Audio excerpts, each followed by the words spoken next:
దేవుని నామానికి మహిమ కలుగునుగాక. ఫాల్ ఫ్యామిలీ మినిస్ట్రీస్ వారు సమర్పించు ఈ ఆధ్యాత్మిక కార్యక్రమమును వీక్షిస్తున్న దేవుని పిల్లలైన మీ అందరికీ ప్రత్యేకమైన వందనాలండి. ప్రతి వారము ఇదే సమయానికి ఇదే ఛానల్లో దైవజనులు bishop doctor V Enosh Paul గారు దైవ సందేశాన్ని అందిస్తారు. తప్పక మీ అందరూ వీక్షించి దేవుని యొక్క దీవెనలు ఆశీర్వాదములు పొందండి. Amen. Praise the lord. Hallelujah. పరిశుద్ధ గ్రంథమైన బైబిల్లో నుండి ఆదికాండము 13వ అధ్యాయము 17వ వచనాన్ని మనం చదువుకుందాము. నీవు లేచి ఈ దేశము యొక్క పొడుగున వెడల్పున దానిలో సంచరించుము. అది నీకిచ్చేదనని అబ్రహాముతో చెప్పెను. అప్పుడు అబ్రాము తన గుడారము తీసి హెబ్రోనులోని మమ్రే దగ్గరనున్న సింధూర వృక్షవనములో దిగి అక్కడ యెహోవాకు బలిపీఠము కట్టెను. అందరూ తల వంచండి, చిన్న ప్రార్థన చేసుకుని వాక్యములోకి వెళదాము. మమ్మల్ని మిక్కిలిగా ప్రేమించిన మా ప్రియ పరలోకపు తండ్రి యేసయ్య, నీ కొందనాలు. ఈ దినమందు మరొకసారి నీ బిడ్డల ముందుకి ఇలాగు రావటానికి, వీక్షకులందరికీ కూడా నీ వాక్యాన్ని ప్రకటించడానికి మీరు మాకు అనుగ్రహించిన ఈ అవకాశాన్ని బట్టి నీకు ఎన్నో కృతజ్ఞతాస్తుతులు చెల్లిస్తా ఉన్నాం తండ్రి. ఈ దినమందు నన్ను మరుగుపరుచుకోండి. నీ బిడ్డలైన వారితో మీరు మాట్లాడండి, సూటిగా మాట్లాడండి, తేటగా మాట్లాడండి. వాక్యం వినుచున్న బిడ్డలు ఆత్మీయముగా బలపరచబడ్డానికి సహాయం చేయండి. ప్రాముఖ్యంగా ఎవరైతే సమస్యలో ఉన్నారో వారిని వాక్యం చేత బలపరచండి. ఎవరైతే ఇబ్బందుల్లో ఉన్నారో వారిని లేవనెత్తండి. ఎవరైతే నైనా వేదనలు, శోధనలు, కన్నీటి పర్యాంతములో ఉన్నారో వారందరినీ ప్రభువా మీరు దర్శించండి. నీ కృప చొప్పున నడిపించండి. ఈరోజు నన్ను మరుగుపరిచి నీ బిడ్డలతో సూటిగా తేటగా మాట్లాడుకోమని యేసు జీవము కలిగిన నామమున అడిగి బ్రతిమలాడి వేడుకొనుచున్నాము తండ్రి. ఆమేన్.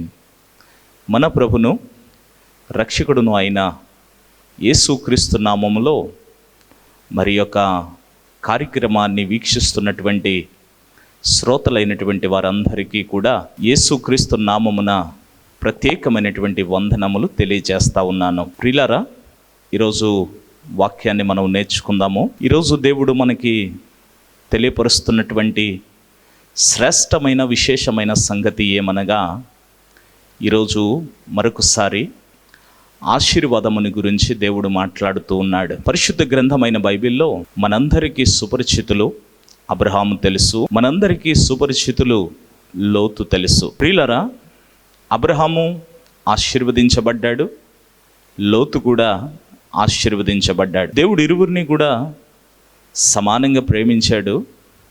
ఇద్దరికి శ్రేష్టమైన ఆశీర్వాదాలు ప్రభు ఇచ్చాడు. కానీ అబ్రహాముకి లోతుకి మధ్యన ఉన్న వ్యత్యాసం ఏంటి అంటే, అబ్రహాము తన ఐశ్వర్యాన్ని కాపాడుకోగలిగాడు. అబ్రహాము ఆదినానికి ఉన్నతమైన వాడిగా ఇంకా దీవించబడుతూ తన ఆశీర్వాదాన్ని రెట్టింపు చేసుకోగలిగాడు.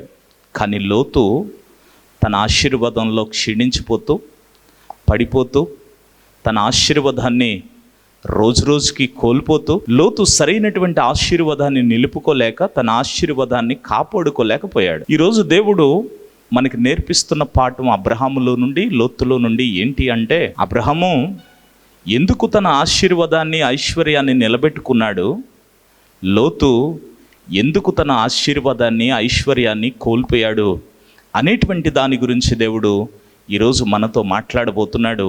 వారిరువురి మధ్యన ఉన్నటువంటి తేడాను, వారిరువురి మధ్యన ఉన్నటువంటి వ్యత్యాసాన్ని ఈరోజు మనం చూడబోతున్నాం లేఖన భాగాల్లో నుండి. చూడండి, పరిశుద్ధ గ్రంథమైన బైబిల్ ఇందాక చదువుకున్నటువంటి లేఖన భాగము ఆదికాండము 13వ అధ్యాయము 17వ వచనాన్ని మనం ధ్యానిస్తే, నీవు లేచి ఈ దేశము యొక్క పొడుగున వెడల్పున దానిలో సంచరించము, అది నీకిచ్చేదనని అబ్రహాముతో చెప్పెను.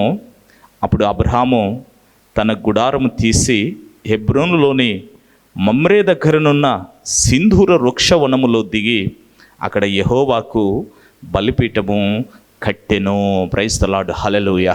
గమనించాలి, అబ్రహాము దేవుని మాట చొప్పున గుడారం వేసినట్టుగా ఇక్కడ మనకు కనబడతా ఉంది. ప్రభు చెప్పాడు, తన పొడవు వెడల్పు నువ్వు కొలమని చెప్పాడు. కొలిసి ఇక్కడ నువ్వు గుడారం వెయ్యని దేవుడు చెప్పాడు. దేవుని మాటకు లోబడిన అబ్రహాము దేవుడు ఎక్కడైతే గుడారాన్ని వేయమన్నాడో అక్కడే అబ్రహాము గుడారాన్ని వేశాడు. దేవుని చిత్త ప్రకారంగా అబ్రహాము నడుచుకునేటువంటి గుణం కలిగిన వాడిగా ఉన్నాడు. దేవుడు ఏదైతే చెప్తున్నాడో చెప్పిన దాన్ని తూచా తప్పకుండా పాటించేవాడిగా అబ్రహాము ఉన్నాడు. దేవుని చిత్తమేంటో కనుక్కొని ఆయన గుడారం వేసేటువంటి వ్యక్తిగా అబ్రహాం ఉన్నాడు. కానీ లోతు విషయానికి వస్తే లోతు యొక్క లక్షణాలు ఎలాగున్నాయి, లోతు యొక్క పరిస్థితి ఎలాగున్నది అని మనం చూస్తే లేఖన భాగాలు చెప్తున్నాయి. చూద్దాం, చూడండి. ఆదికాండము 13వ అధ్యాయము 12వ వచనాన్ని మనం చదువుకుంటే, అబ్రాము కానానులో నివసించెను.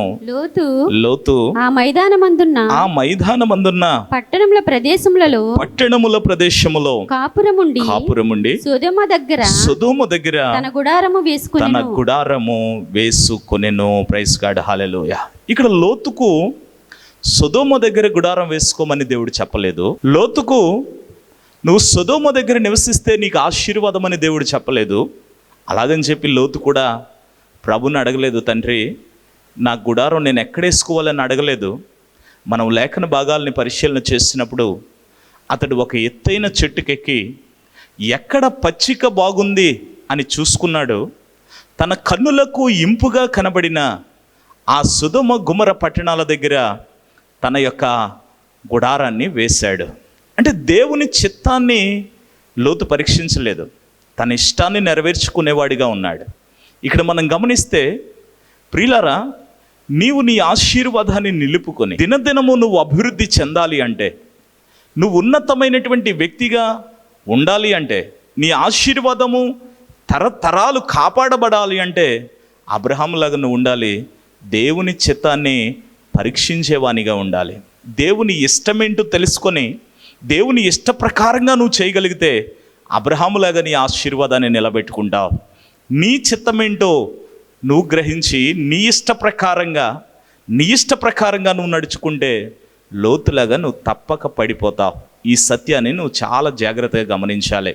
నేటి దినాల్లో మానవులు దేవునికి ఇష్టమైనవి చేయటం లేదండి, దేవుని చిత్తాన్ని పరీక్షించటం లేదండి, దేవునికి నచ్చినట్టు బ్రతకాలనే ఉద్దేశం లేదు. మానవులు 3 రకాలట. ఒకటి, తనకిష్టమైనవి చేసేవారు. రెండవది, ప్రియులారా, దేవుని వాక్యం సెలవిస్తూ ఉంది, మనం పరిశీలన చేస్తే మనుషులకు ఇష్టమైనవి చేసేవారు. మూడవది, దేవునికి ఇష్టమైనవి చేసేవారు. మనుషులకు ఇష్టమైనవి చేసేవారు చివరికి ఏమీ పొందుకోలేరట. తనకిష్టమైంది చేసేవారు సరాసరి నరకానికి వెళ్ళిపోతారట. దేవునికి ఇష్టమైనవి చేసేవారు ఇహలోకమందున పరలోకమందున కూడా ఆశీర్వదించబడతారని లేఖనాలు మనకు తెలియజేస్తూ ఉన్నాయి. నా ప్రియమైన సహోదరి సహోదరుడా, పరిశుద్ధాత్మ దేవుడు ఈరోజు మనకు చెప్తున్న సంగతి, అబ్రహాముకి లోతుకి మధ్యన ఉన్న వ్యత్యాసాన్ని మీరు గమనించాలి. అబ్రహాము దేవుని చిత్త ప్రకారంగా చేశాడు, గుడారం వేశాడు. లోతు తన ఇష్ట ప్రకారంగా గుడారం వేశాడు, తనకు నచ్చిన చోటు గుడారం వేశాడు. తన కన్నులకు ఏది ఇంపుగా కనబడిందో అక్కడ గుడారం వేశాడు. అందుకే ప్రియులారా, లోతు పతనం అయిపోయాడు. అబ్రహాము అభివృద్ధి చెందుతూ వచ్చాడు, తన పిల్లలు ఆశీర్వదించబడుతూ వచ్చారు, తన సంతానం దీవించబడుతూ వచ్చింది. ప్రియులారా, నేటికి అబ్రహాము ఇదిగో దేవుని యొక్క పరిశుద్ధ గ్రంథమైనటువంటి బైబిల్లో అతడికి అత్యున్నతమైనటువంటి స్థానం ఉన్నది. ఎందుకు నేటికి అబ్రహాముని కొనియాడుతున్నారు అంటే, అబ్రహాము దేవుని చిత్తాన్ని పరీక్షించి నడుచుకున్నాడు. దేవుడు వెయ్యమన్న చోట అబ్రహాము గుడారం వేశాడు. లోతు దేవుణ్ణి అడగలేదు. నిజమే, నేటి దినాన్న ఎవరూ దేవుని దగ్గర విచారం చేయటం లేదంటండి. వారి ఇష్టం వచ్చినట్టుగానే వారు నడుస్తున్నారట. అందుకే దేవుని వాక్యం అంటుంది కదా, యెహోవా దగ్గర విచారించగా జనులు నశించిపోతున్నారు. దేవుని దగ్గర మనం ఎప్పుడైతే విచారించడం మానేస్తామో, ప్రభువుని అడగడం మానేస్తామో, దేవుని చిత్తాన్ని తెలుసుకోకుండా మన ఇష్టానుసారంగా మన అడుగులు ముందుకేస్తామో, మనకు నచ్చినట్టు మనం ఎప్పుడైతే వెళ్ళిపోతూ ఉంటామో, తప్పకుండా మనం సమస్తమైన ఆశీర్వాదాన్ని కోల్పోయి పతన స్థాయిలోకి పడిపోతామనేటువంటి సంగతిని నేటి దినాన సర్వశక్తిమంతుడు మనకు తెలియజేస్తూ ఉన్నాడు. అబ్రహాము దేవుని ఇష్ట ప్రకారంగా గుడారం వేస్తే, లోతు తనకు నచ్చిన చోట గుడారం వేశాడు. మొదటి వ్యత్యాసాన్ని మీరు జాగ్రత్తగా గమనించండి. ఇక రెండవది మనం పరిశీలన చేస్తే, లేఖన భాగాలు చెప్తున్నాయి కదా, అదే 13వ అధ్యాయము 18వ వచనంలో చివరన ఒక మాట కనబడుతుంది. అక్కడ యెహోవాకు బలిపీఠమును కట్టెను. ప్రైజ్ గాడ్, హల్లెలూయా. అంటే అబ్రహాము బలిపీఠం కట్టాడు, దేవునికి బలిపీఠం కట్టాడు. బలిపీఠాన్ని అక్కడ నిర్మించినట్టుగా మనం చూస్తున్నాం. కానీ లేఖన భాగాలను మనం పరిశీలన చేస్తే, లోతు ఎక్కడ ఒక్క బలిపీఠం కూడా కట్టినట్టుగా మనకి పరిశుద్ధ గ్రంథమైన బైబిల్లో ఎక్కడ కూడా సమాచారం లేదండి. అబ్రహాము బలిపీఠం కట్టాడు, అబ్రహాము బలిపీఠాన్ని నిర్మించాడు. Praise God, hallelujah. అంతేకాదు, ఇదొక్కటే కాదు, ఆయన ఇంకా బలిపీఠాలు కట్టాడు. చూద్దాం లేఖన భాగాలను పరిశీలన చేస్తే, ఆయన మొదటిగా కట్టిన బలిపీఠాన్ని ఇప్పుడు మనం చూసాం. రెండవదిగా 12వ అధ్యాయము 7వ వచనంలో కూడా ఆయన ఒక బలిపీఠాన్ని కడుతున్నాడు. అది కూడా మనం చదువుదాం, ఒకసారి చదవండి. 12వ అధ్యాయం 7వ వచనాన్ని చదవండి. యెహోవా అబ్రహామునకు ప్రత్యక్షమై నీ సంతానమునకు ఈ దేశమిచ్చేదనని చెప్పగా అతడు తనకు ప్రత్యక్షమైన యెహోవాకు ఒక బలిపీఠమును కట్టెను. ప్రైజ్ గాడ్, హల్లెలూయా. రెండవదిగా ఇక్కడ అబ్రహాము మరొక బలిపీఠాన్ని కట్టినట్టుగా మనకు కనబడతా ఉంది. దేవుడు అతనికి ప్రత్యక్షం అవ్వగానే ఆయన ఒక బలిపీఠాన్ని నిర్మించాడు. ప్రియులరా, దేవునికి ఒక బలిపీఠాన్ని కట్టాడు. నా ప్రియమైన సహోదరి సహోదరుడా, అబ్రహాము ఇక్కడికి 2 బలిపీఠాలు కట్టినట్టుగా మనం చూస్తున్నాం. అదే 18వ వచనంలో కూడా ఏమండి ప్రియులారా, కిందకి చదివితే 12వ అధ్యాయము 8వ వచనంలో కూడా మనం కిందకి చదివితే చూడండి, దేవుడు చెప్తున్నాడు, అక్కడ నుండి అతడు బయలుదేరి బేతేలుకు తూర్పుననున్న కొండకు చేరి పడమటినున్న బేతేలునకును తూర్పుననున్న హాయికిని మధ్యను గుడారము వేసి అక్కడ యెహోవాకు బలిపీఠమును కట్టి. ప్రైజ్ గాడ్, హల్లెలూయా. అంటే 3వ బలిపీఠాన్ని కూడా ఇక్కడ అబ్రహాం కడతా ఉన్నాడు. అంటే అబ్రహాం అలవాటు ఏంటి అంటే బలిపీఠం కట్టడం. అంతేకాదు, ఇంకా చూస్తే మరొక బలిపీఠం కూడా 22వ అధ్యాయం 9వ వచనంలో కూడా మనకు కనబడుతుంది. చూద్దాం, చూడండి. 22వ అధ్యాయము 9వ వచనం, 22:9. అలాగు వారిద్దరు కూడి వెళ్ళి దేవుడు అతనితో చెప్పిన చోటికి వచ్చినప్పుడు అబ్రహాము అక్కడ బలిపీఠమును కట్టి. ప్రైజ్ గాడ్, హల్లెలూయా. అంటే ఇక్కడికి అబ్రహాము 4 బలిపీఠాలు కట్టినట్టుగా మనకు కనబడతా ఉంది. 4 బలిపీఠాలు కట్టినట్టుగా కనబడుతుంది. ఇక్కడ బలిపీఠము కట్టిన అబ్రహాము యొక్క ఆశీర్వాదము తరతరాలు నిలబడింది. లోతు ఎక్కడ బలిపీఠం కట్టలేదు, లోతు ఎక్కడ బలి అర్పించినట్టుగా మనకు కనబడటం లేదు. ఈ రోజున మనం గమనించాలి, అబ్రహాము ఆశీర్వాదానికి మూలం ఏంటి అంటే, అబ్రహాము తన ఆశీర్వాదాన్ని నిలబెట్టుకోవడానికి కారణం ఏంటి అంటే, అతడు బలిపీఠాన్ని కట్టాడు. బలిపీఠము అనగా ప్రియులరా, మనలను మనము దేవునికి బలిగా అర్పించుకొనుట. ప్రైజ్ గాడ్, హల్లెలూయా. అంటే మనల్ని మనం దేవునికి అర్పించుకోవాలి అండి, మనల్ని మనం దేవునికి అర్పణగా ఇచ్చుకోవాలి. ప్రైజ్ గాడ్, హల్లెలూయా. నిన్ను, నీ యొక్క శరీరాన్ని, నీకు కలిగినటువంటి మనస్సును, నీకు కలిగిన సమస్తమును దేవునికి అర్పించి నిన్ను నువ్వు తగ్గించుకున్నప్పుడు దేవుని ఆశీర్వాదాన్ని కాపాడుతాడు, నిన్ను కాపాడుతాడు, నీ పిల్లలను కాపాడుతాడు, నీకు కలిగిన సమస్తమును దేవుడు కాపాడుతాడు. నేటి దినాన్న లోతు ఎందుకు పతనమైపోయాడు అంటే, బలిపీఠం కట్టే అలవాటే లేదు, అతడికి అర్పించే అలవాటు లేదు. లేదు. నా ప్రియమైన దేవుని బిడ్డ, దేవుడిని ఆశీర్వదించాలంటే, దేవుడిని దీవించాలంటే, దేవుడు నీ జీవితంలో చేసిన ప్రతి ఉపకారానికి ప్రతిగా ఆయనకు అర్పించవలసిన వారివై ఉన్నావు. అర్పించాలి అంటే బలిపీఠం ఉండాలి ఖచ్చితంగా. అంటే లోతులో ఉన్నటువంటి ఈ యొక్క భయంకరమైనటువంటి తత్వం ఏంటి అంటే, దేవుడు ఏ ఉపకారం చేసినా, దేవుడు అతనికి ఏమిచ్చినా మరలా దేవునికి ఇచ్చే మనసు లోతులో లేదండి. అందుకే లోతు ఏమయ్యాడంటే పతనం అయిపోయినట్టుగా మనం చూస్తున్నాం. చూడండి, అబ్రహాము ఆశీర్వదించబడ్డానికి మొదటి కారణం దేవుని చిత్త ప్రకారంగా గుడారం వేశాడు. లోతు పతనానికి కారణం అతడు తన ఇష్ట ప్రకారంగా గుడారం వేశాడు. అబ్రహాము ఆశీర్వదించబడ్డానికి ప్రథమ కారణం లేదా రెండవ కారణం ఏంటి అని మనం పరిశీలన చేస్తే దేవుడు చెప్తున్నాడు, ఆశ్చర్యకరుడు తెలియచేస్తున్నాడు, ఆయన ప్రియులారా బలిపీఠములు కట్టే అలవాటు కలిగిన వాడు.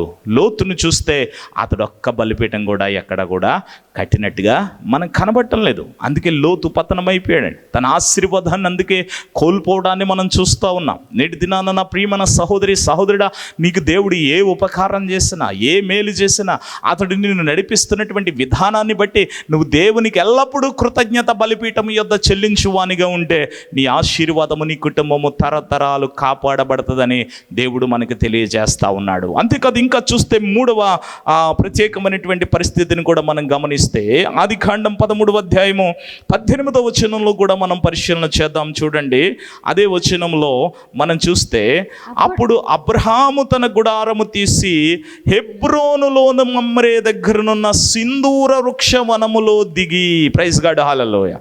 ఎక్కడ దిగాడు? హెబ్రోనులో తన గుడారాన్ని వేశాడట అండి. హెబ్రోనులో వేశాడు. అంటే ప్రియులారా, హెబ్రోను అనగా దేవుని సన్నిధి. అంటే అబ్రహాము తన గుడారము దేవుని సన్నిధికి దగ్గరగా ఉండేలా చూసుకున్నాడు. అబ్రహాము తన నివాసము దేవునికి దగ్గరగా ఉండేలా చూసుకున్నాడు.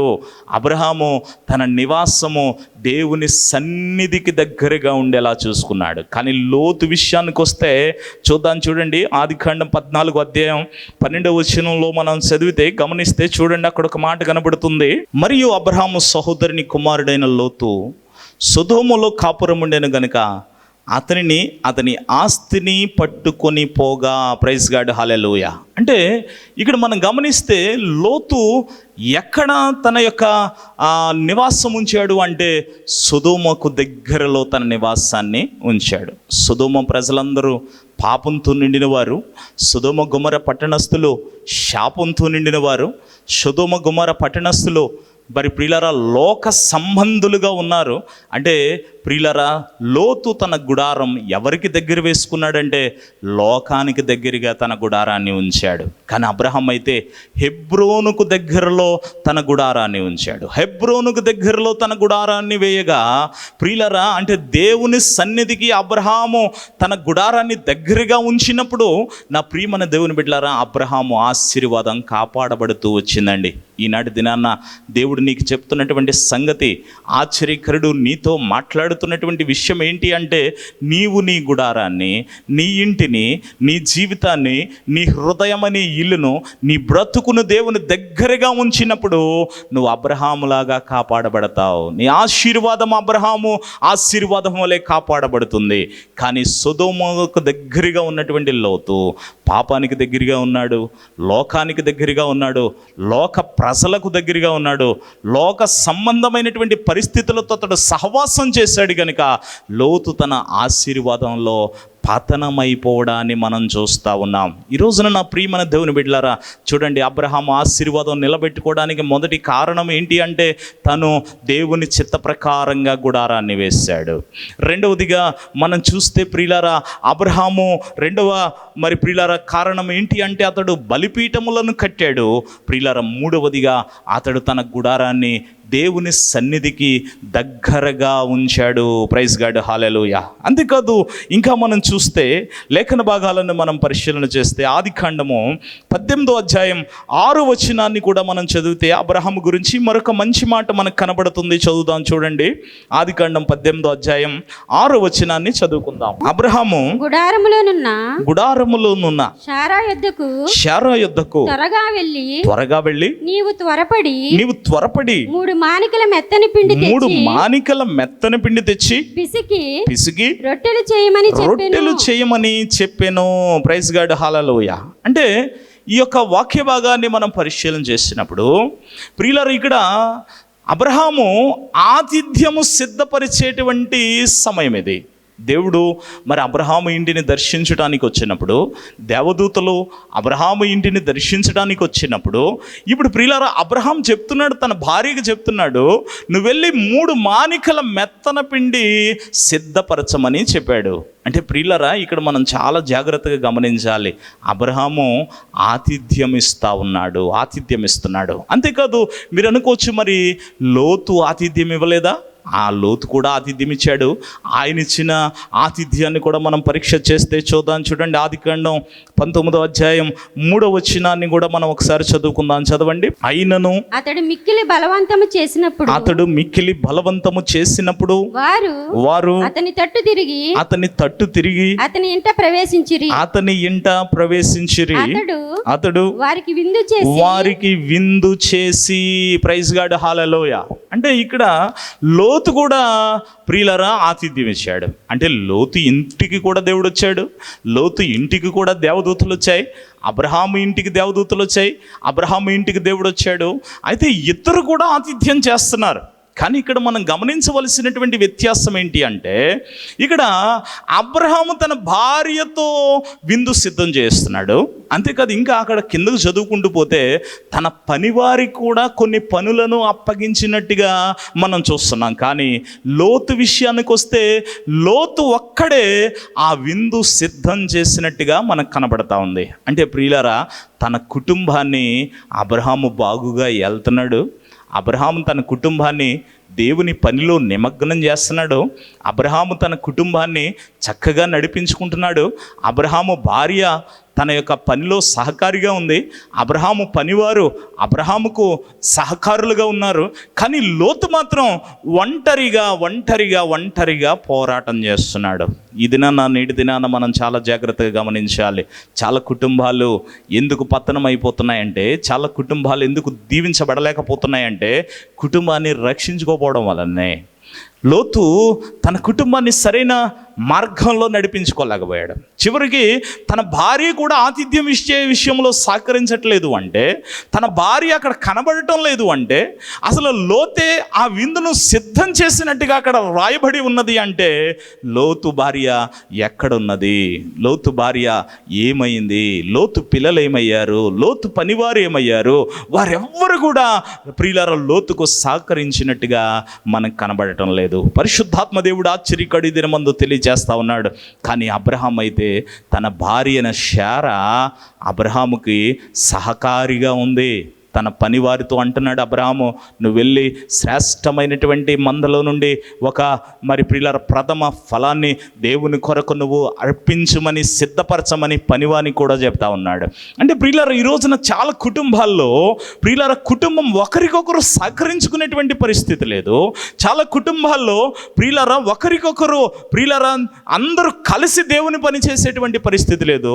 ఒకరు దేవుని మందిరానికి వెళ్తే ఒకరు లోకంలో.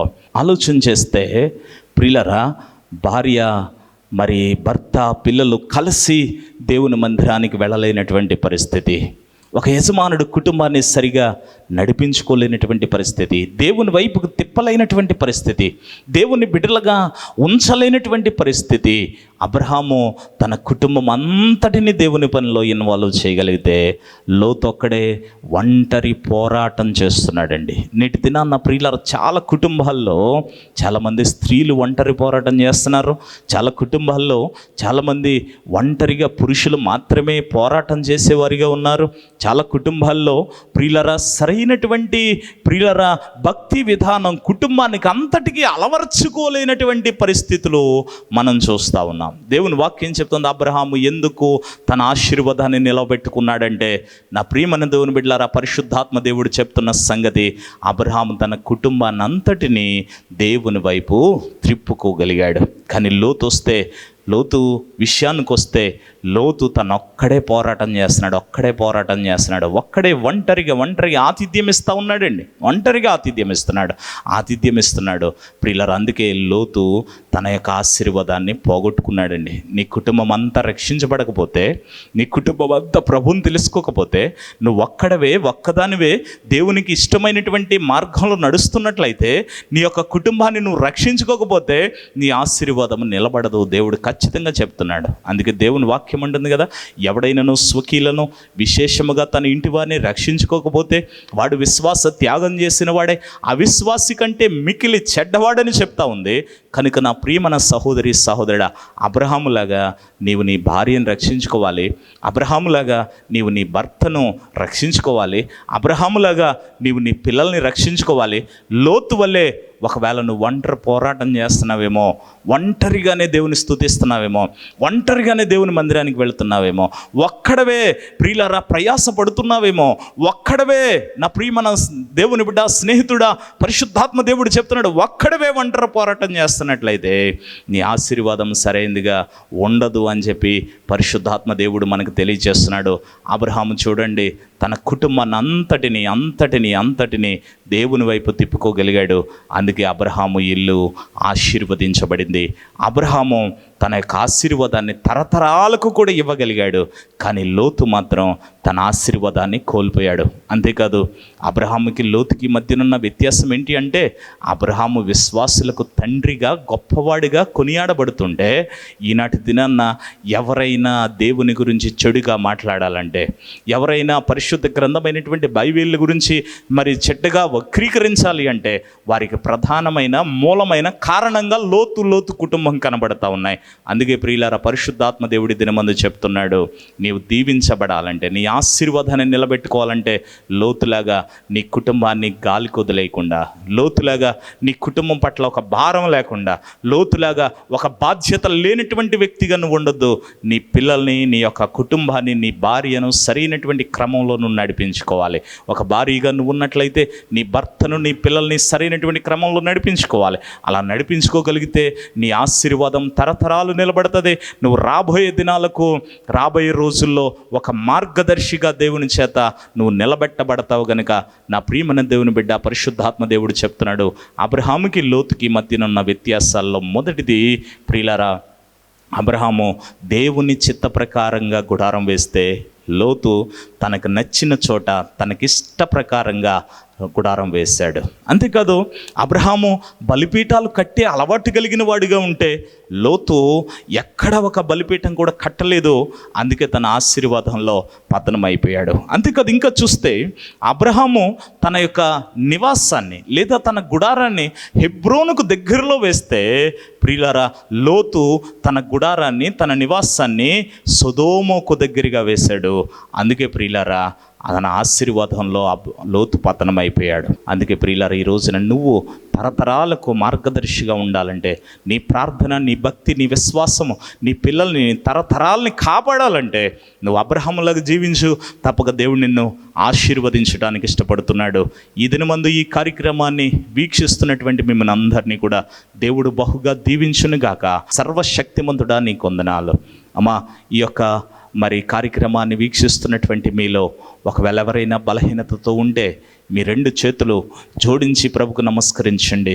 దేవుడు నిన్ను స్వస్థపరచబోతున్నాడు, నిన్ను బాగు చేయబోతున్నాడు, నీకు విడుదల సర్వశక్తిమంతుడైన దేవుడు కలిగించబోతున్నాడు. హల్లెలూయా. 2 చేతులు జోడించి ప్రభుకు నమస్కరించండి. 2 చేతులు జోడించి ప్రభుకు నమస్కరించి ప్రార్థనలో ఏకీభవించండి. దేవుడు నిన్ను స్వస్థపరచబోతున్నాడు, నీ పరిస్థితిని మార్చబోతున్నాడు, నీ స్థితిని మార్చబోతున్నాడు, నీ గతిని మార్చబోతున్నాడు, నీకు మంచి మేలు చేయబోతున్నాడు, ఉపకారం చేయబోతున్నాడు, అద్భుతకరంగా నిన్ను నడిపించబోతున్నాడు. రాబోయే దినాల్లో దేవుడు మంచి మేలులు నీ యొక్క కుటుంబంలో దేవుడు చేయబోతా ఉన్నాడు. ఒక నూతనమైన కార్యం దేవుడు జరిగించడానికి సిద్ధంగా ఉన్నాడు. పరిశుద్ధాత్మ దేవా, విత్తబడిన వాక్యము వ్యర్థంగా పోకుండా బిడ్డల హృదయాలలో పడి ఫలించుటకు మీరే సహాయము చేయమని యేసు జీవము కలిగిన నామమున అడిగి బ్రతిమలాడి వేడుకొనుచున్నాము తండ్రి. Amen, amen. అందరికీ వందనాలండి. ప్రభు స్తోత్రాలు. Praise the Lord. Praise the Lord. అందరికీ వందనాలు.